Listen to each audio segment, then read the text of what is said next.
গ্রাম দেশের মানুষের এক সপ্তাহ বাজার না করলেও নাকি সংসার চলে যায়। খেতে থেকে শাক লতা পাতা সবজি কুড়িয়ে এনে রান্না করলেই হয়ে যায়। কিন্তু আমরা তো শহরে থাকি, আমাদের তো এক সপ্তাহ বাজার না করলে সংসারই চলবে না।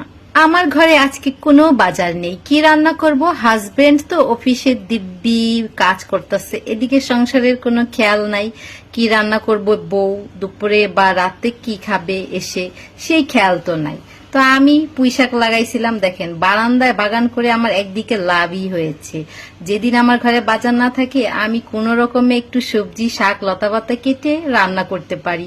আমার তো আর গ্রাম দেশের মতো ক্ষেত খামার নাই যে আমি একটু খেতে থেকে তুলে এনে রান্না করব।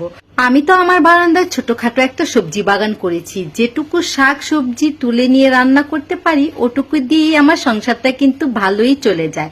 এই যে আজকে আমি পুঁইশাক কেটে নিচ্ছি, পুঁইশাক দিয়ে মাছ দিয়ে রান্না করব। থুকু মাছ দিয়ে না, বড় একটা মাছের মাথা দিয়ে রান্না করব, তাও আবার রুই মাছের মাথা।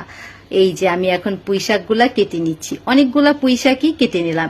এই এক ঝুড়ি পুঁইশাক দিয়ে আজকে দুপুরের রান্নাটা আমার হয়ে যাবে। এই তো রাইস কুকারের মধ্যে রুই মাছের মাথাটা কষিয়ে নিচ্ছি। গ্যাস নাই চুলায়, প্রতিদিনই গ্যাস থাকে না, তাই বলে কি না খেয়ে থাকবো?